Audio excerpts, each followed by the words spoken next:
Wow. I'm so excited to have all of you here. This is a moment that's been building for so long for us, and to have so many friends, family supporters that are here. It's like moving. I can feel it in my soul right now. So thank you guys. And when we look at that word, when we think about what we're building, what we're creating, it extends beyond us. It extends beyond what we're doing today, what we're doing this month. And we often say we're building a world thinking about our kids' kids' kids. We developed our R1 product line really as our handshake with the world. These are products that redefined what a truck was, what an SUV was, and enabled a level of performance, capability, everyday usability that really never before been seen. And a huge part of what we're building has been built around safety. In the R1 products, every decision that had to do with structure or the way the vehicle was packaged was laddering into the goal of making these not only a safe vehicle, but the safest truck and the safest SUV in the world. Now, linked to all this is a technology platform we created. We built software, we built electronics, we designed entirely in-house a network architecture that allows our vehicles to get better and better over time. My dad will send me, whether he likes it or not, sometimes very strongly worded. But we love the feedback. We love the opportunity to be really integral and connected to our community as we're making all these decisions. We think about our community, we think about our owners. It's such a powerful part of what we're building. We also have a whole network of service infrastructure we've created. And when we think about service, your mind immediately goes to the idea of going to a physical service location. But actually, more than half of our service is done with our mobile service fleet. So we have over 500 mobile service trucks, our R1T, and mobile service vans that actually show up at your house, show up at your work, and we can fix your vehicle there. But in addition to that, for things that we can't fix in your driveway or fix in a parking lot at your office, we do have a physical service infrastructure. We have 54 service locations today. These are rapidly ramping up. And these are beautiful spaces, enthusiastic team members, and we've just started doing test drives out of these to get more people exposure, not just to Rivian, but importantly to electrification. And one of the elements of charging that we often don't fully appreciate is most of it happens at home. But you do need to go point to point. You need to go from Washington, D.C. to New York, from San Francisco to L.A. So we're also building a high-speed charging network. We call it a Rivian Adventure Network. It's rapidly being built out. Within a few years, we'll have 600 of these charging locations. And it'll be an open network. So it'll be Rivian vehicles as well as non-Rivian vehicles. And beyond that, we, of course, integrate across the other third-party platforms. And importantly, in fact, this month, our vehicles will be able to access the Tesla Supercharger network. And that's for existing customers. But I think we're going to see a big shift in the mosaic of charging solutions, and the technology and the platform we developed with our Rivian Venture Network is really key for that. And how do we make Rivian more accessible to a lot more people? So with that, let me introduce you to R2.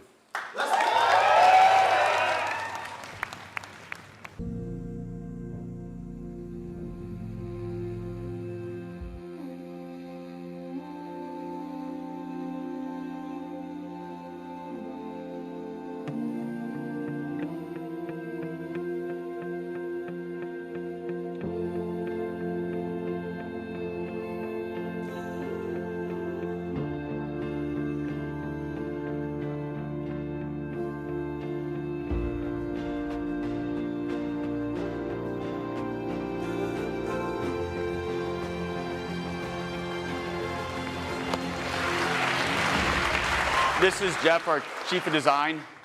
And Jeff and the team have done just an incredible job of being the driving force behind our products. We've been working together since well before the R1, so it is so amazing, Jeff, to see this, and to you and the team, amazing work. Thank you.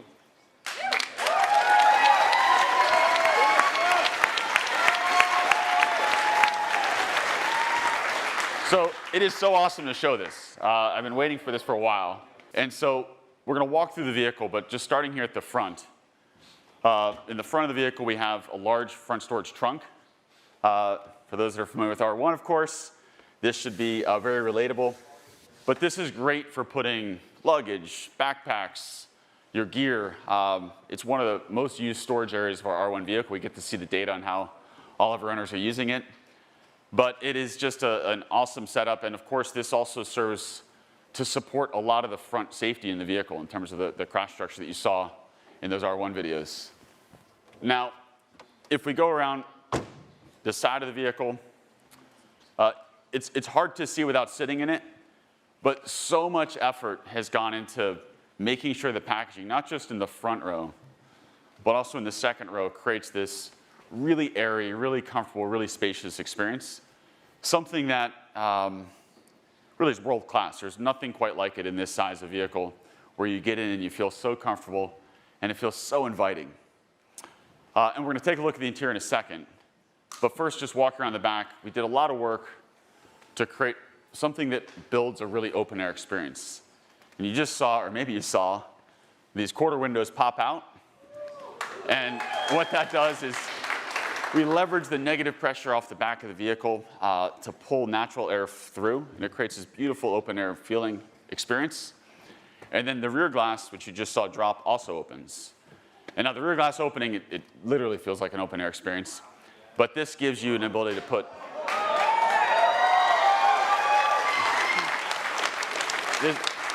you can put surfboards, you can put longer gear, and as you just saw, the second row seats fold flat, but also the first row seats fold flat. And the first row seats folding flat, that gives you, when if you're driving the vehicle, you can put long things in very easily. But if you're not driving the vehicle, let's say you're camping or staying overnight in the vehicle, it creates this awesome in-vehicle camping experience with an inflatable mattress.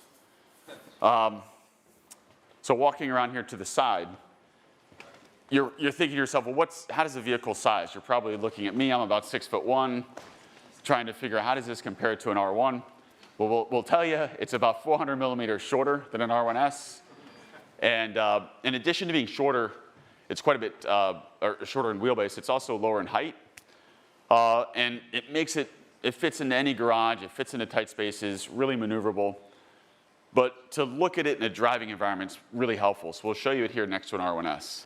Two family members out for a stroll. I love that. So let's take a look at the inside. And when we think about the design of an interior of the vehicle, a lot of that ties to just what's in the materials, what's in the packaging, what does it make you feel? What's that environment feel like? And so we spent a lot of time working through those materials and the overall packaging to create an experience that is as inviting as one could imagine. And we have a lot of feedback from R1. And one of the points of feedback was a desire for a glove box. And we had lots of reasons to not have one. But on R2, we over-delivered, and we put 2 glove boxes in. The other thing, there's lots to see here, but one of the things that's so exciting is the way we've looked at the controls. And we have these really nice, large wheels and the scroll wheels and the steering wheel. There's dynamic haptic feedback, so it allows us to adjust what it's feeling like when you're scrolling, and it's magical. It takes our existing scroll wheel and really up-levels it to a degree that's hard to fully appreciate unless you're sitting in the car.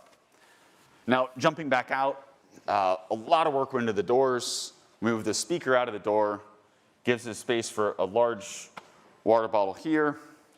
And of course, it wouldn't be a Rivian if we didn't have a flashlight in the door. So, really love that. Super handy. So now, how does this set up in terms of how it functions?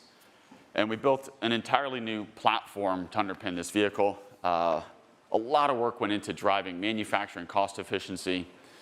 And it's built around a 4695 cell. So it's a cylindrical cell, 46 millimeters in diameter, 95 millimeters tall.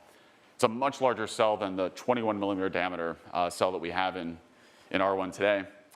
And that cell's integrated into a highly structural battery pack. So the battery pack in the floor actually makes up a big part of the vehicle structure. The top of the battery pack is actually the floor of the vehicle. So a lot of these innovations that we're driving into how we build the vehicle are core to us making sure the price point can be really affordable. We'll get to that later. But from a drivetrain point of view, we have a single motor, rear-wheel drive variant. We have a dual motor, one motor in the front, one motor in the back, all-wheel drive variant.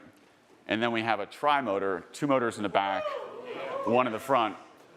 And in the highest performance variants of the vehicle, 0 to 60 in well under 3 seconds. Yeah, so it's very quick.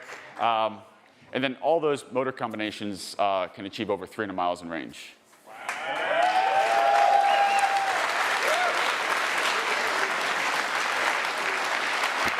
So much of what a Rivian is capturing the dynamics of the vehicle.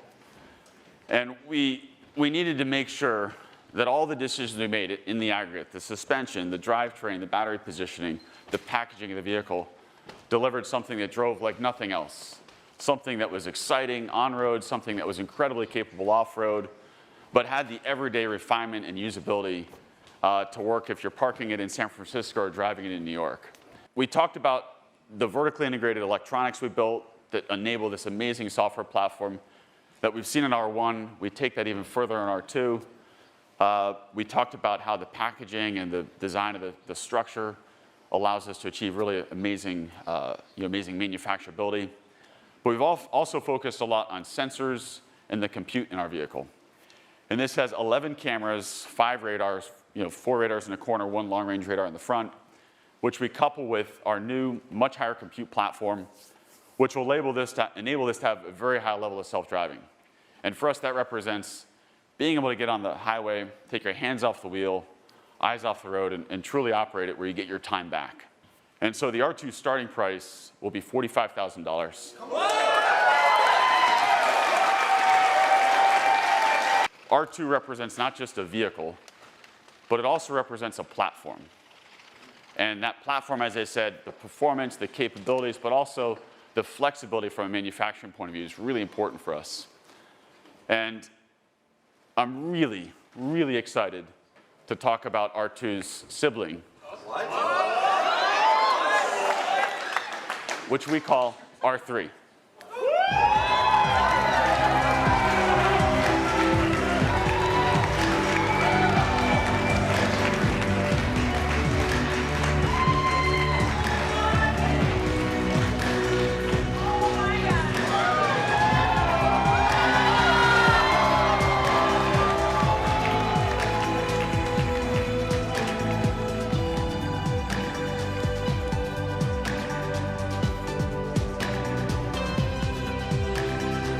So you didn't expect that one more thing here.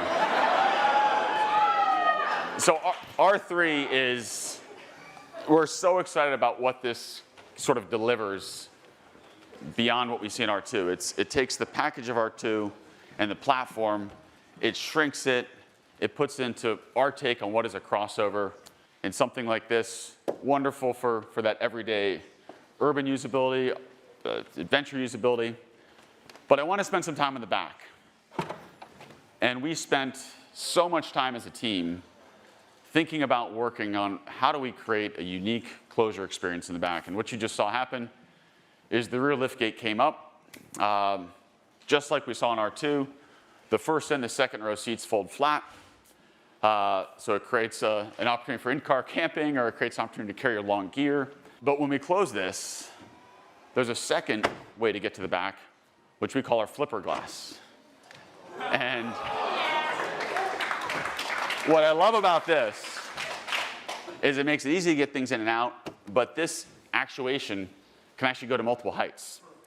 So if you're carrying something that's longer, that could be a surfboard, it could be stuffed animals, it could be a trombone. You can adjust the height here, and it's a user setting to make it really easy to carry those bigger objects or bigger things around. And the R2 carries over here. So the use of materials, the way we think about the sustainability of those materials, how durable they are, and really embodying that Rivian feel is driven into this. And I wish we could all sit in the car right now. But same thing we had with our R2 with the control wheels and the steering wheel. Lots of flexibility in terms of storage. 2 glove boxes, and of course, we still have a flashlight here. But there's one more thing. One more thing. And looking at R3, we wanted to take everything that's embodied and put it into an even higher performance package. And this is something we call R3X.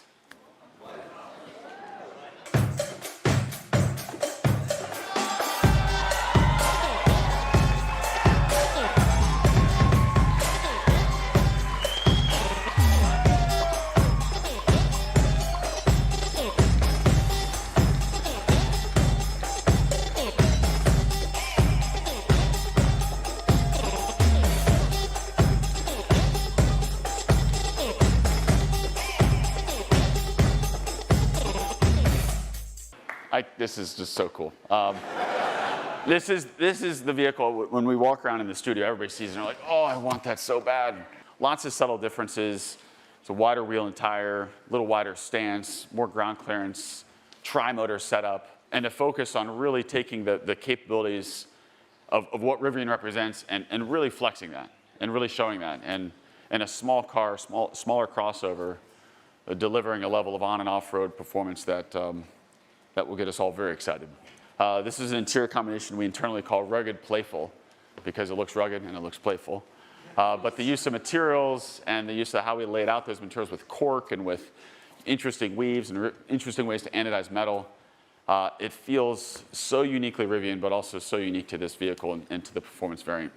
As we think about this portfolio of vehicles, R2, R3, R3X, these represent our future. These represent what we've been building to, the brand that we established with the R1 products and positioning Rivian to take that further and make that more accessible to more people. I'm excited to say that we're going to be pulling the timing in to allow R2 to start deliveries in the first half of 2026. And we're able to do that. We're able to achieve that accelerated timing by leveraging our production capabilities in Normal. Using our Illinois site to launch R2 and get that into market as quickly as we can. So we have a tent that's so beautifully integrated that goes onto the top of R2 or R3. We have bike racks that make the use of bikes really easy. We want all of our vehicles to be the easiest vehicle to go biking with. And we have a really clever way to think about a kitchen and rear storage plugging into our storage ports in the back of the vehicle. We as a company, we as Rivian, we exist to not only help transition the world away from combustion fuels and into electrification, we exist to help generate amazing memories in the process of doing so.